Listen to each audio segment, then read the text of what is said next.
It might feel like bike design has plateaued with very small changes, but Orbea, when they released the Rallon, had a very fresh approach to design and engineering, and they've used that same know-how for another bike that moves things forward a huge amount.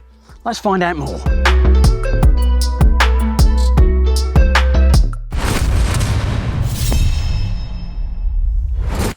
Modern mountain bikes are awesome, and lots of the problems that plagued the early pioneers have been, well, problem solved away. We've got tough tubeless tyres which, well, self-seal. They're brilliant. Wheels are really fantastically tough with carbon or aluminium rims with special profiles because of the brakes that we now use. We've got really fast engagement hubs with smooth rolling bearings. And then we need to talk about the drive system. We've migrated away from complicated systems to have a really pure and simple one-by that allows lots of range and, well, the ability to climb really steep things. And when we're on the way back down, well, we've got all-powerful hydraulic disc brakes that mean that we can stop on a dime. And all of that combined with the fantastic geometry we now have means that bikes are better than they've ever been. We've also had to look at frame construction, how it's moved on hugely. It's really advanced. And we've looked at kinematics. This is the points of a suspension linkage and how small movements of pivots here and there add up to a much better suspension system, doing exactly what those engineers want. You need to talk about the suspension itself as well. From those early forks that had very simple air springs or elastomers to, well, basic forks now, the difference is night and day. Move to the top tier forks with electronic controls and it's unimaginable the level of performance that you've got. Whilst that paints a rosy picture, mountain biking has always been about compromise, especially from the design and engineering side. We've got to think about weight versus strength, stiffness versus compliance or flexibility of the bike, and we've got to think about performance versus comfort. How you define all these different and subtle compromises is often down to the brand deciding what they think of as best. Earlier this year, one brand used high-tech suspension to all but eliminate one of the longest-standing compromises on suspension design, and in doing so, rewrote the rulebook on gravity-fueled bikes. When Orbea launched the Rallon in May, it turned heads, not just because of its elegant aesthetic. No, it was a race winner at its debut World Cup under Tiny Seagrave. So, it's a fast downhill bike, but it's also an enduro bike. How's that possible? Some of that puzzle is down to the gravity link just in here, and it means with a shock change and this gravity link change, it can morph into an enduro bike with less travel and tighter, more taut angles to make it an enduro sled as well. This modularity is something that I think we're going to see on lots of different bikes. Other brands are dabbling with it as well, but one thing that's unique to Orbea is how they've tackled one of the big compromises on suspension systems. That's anti-squat. Anti-squat is a term to talk about how your suspension reacts under different loads. And we're talking about if you're pumping through the pedals or you're pedaling or trying to pump through sections of track. An anti-squat value that's really high will feel firm and supportive. And conversely, a anti-squat value that's really low will feel, well, not supportive, and there'll be a slightly softer feel as you pedal. These characteristics mean that cross-country bikes often have high anti-squat values because, well, pedaling performance matters. And conversely, on downhill bikes where that suspension feedback is all important, well, they'll have lower anti-squat figures. Enduro bikes sit, well, in between these 2 points. They need that plush, supportive suspension for all the downhill sledding. But on a cross-country section where they're climbing, they need that supportive platform as well. Previously, this is where brands had to compromise with their suspension design, with their kinematic design. Orbea, they did things differently. They lent into some high-tech suspension systems. In recent years, a core battleground for suspension has been electronic systems. Fox's live valve and RockShox's flight attendant both do similar things. They've got a variety of different sensors all over your bike doing lots of clever measuring of inputs from you, the rider, and of the terrain, changing damping tunes on the fly. And it means you can do a lot more with one bike. It's really clever. It's changing the compression damping the most, and that means you can change that damping feel for being more open on downhill or more closed up and more efficient for climbing. It's this high-tech stuff that Orbea has lent into on their Rallon, and for their next launch, they've lent into the high-tech even more.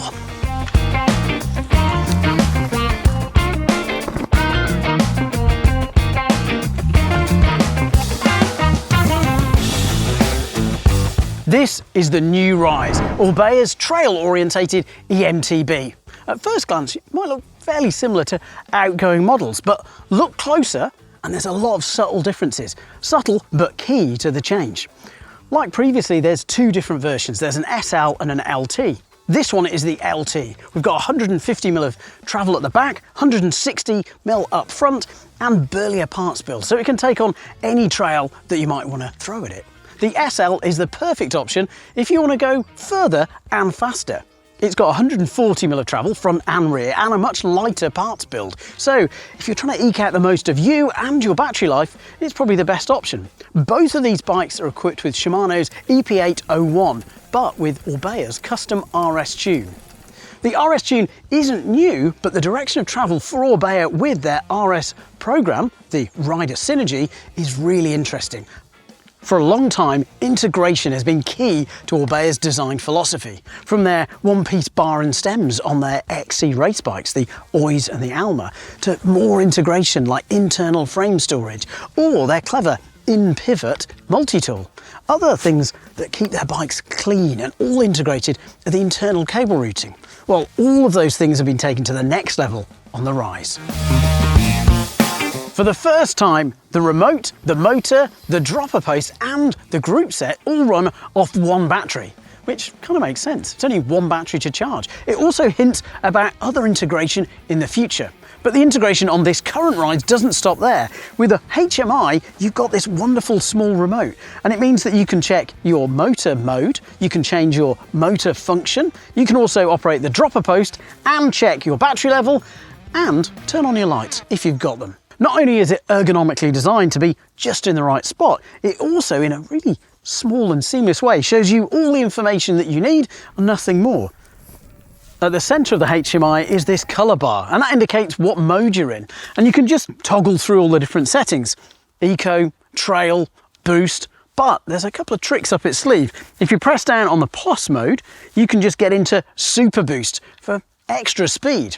There's other hacks that you can use the HMI for as well. By holding down the light switch in a similar way, just holding changes the motor's torque output. From the stock RS mode with 60 Nm, you can change it up to RS Plus and get 85 Nm of torque. With the Shimano eTube app and the Orbea RS app, there's even more optimization to be had. And there's more on this HMI unit too. There's loads of battery indication too. We've got 5 individual bars, which shows the percentage as they drop down. But then once you get down below 20%, it then changes colour and shows you 5% increments again. So you know exactly how much battery you've got left. So no more being left out in the lurch or having to use your phone to check how much battery you've got. Really nice. It's a far cry from previous systems, which meant you either had to have Shimano's EN600 display up on your cockpit or be checking your battery levels on your phone.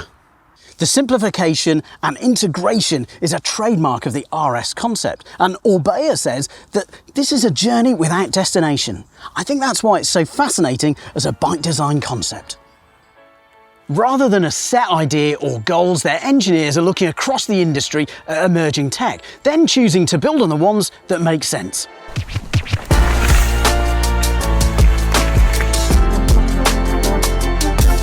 Sure, it does close some doors with cross-compatibility, and previously in the mountain bike industry that's been frowned upon, but I don't think it's necessarily a bad thing. Let's look at the automotive industry as another example. They're not bound by designing their cars to try and design and fit other features from other brands. It allows them to concentrate on a pure design, which is a good thing.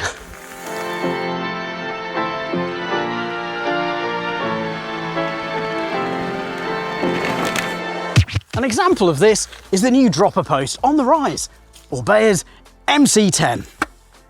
Orbea's system integration means that you're locked into using their post, but there's a few good reasons why you might not be too upset about that.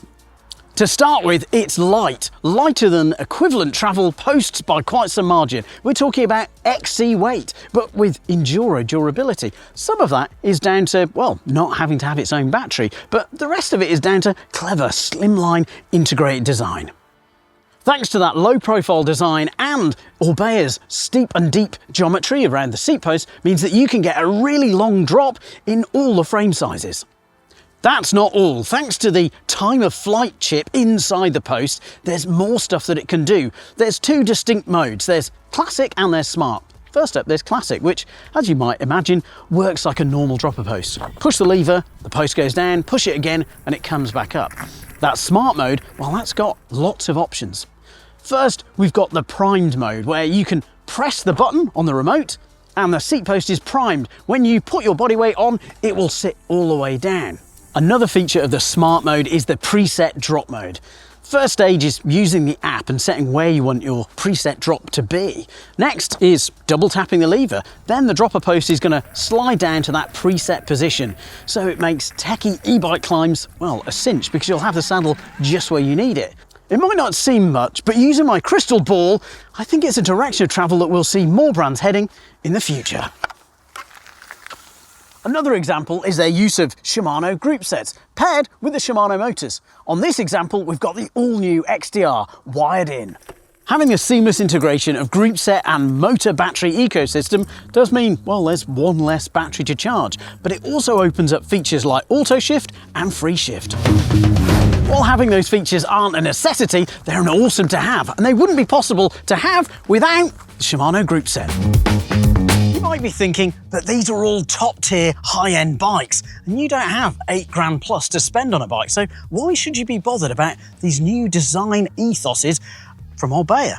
I can tell you why. That's because lots of the tech that you see on these really top tier bikes does trickle down to entry-level bikes, and there's quite a few examples of how this works. Well, first we've got dropper posts. They were always an option on top spec bikes, and now they're a default on lots of models.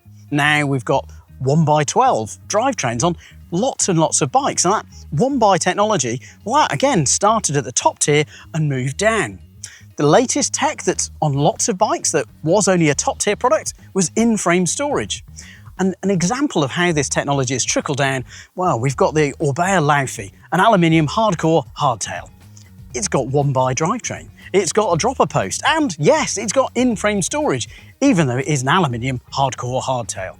And I think what's most exciting, and why I'm most excited about the tech that's on offer on these bikes, is it shows a little window into the world of where the future might be for Orbea and lots of other brands, of how this high technology will move through and drift through into entry-level bikes. Those are my nerdy thoughts, but let me know your thoughts in the comments down below.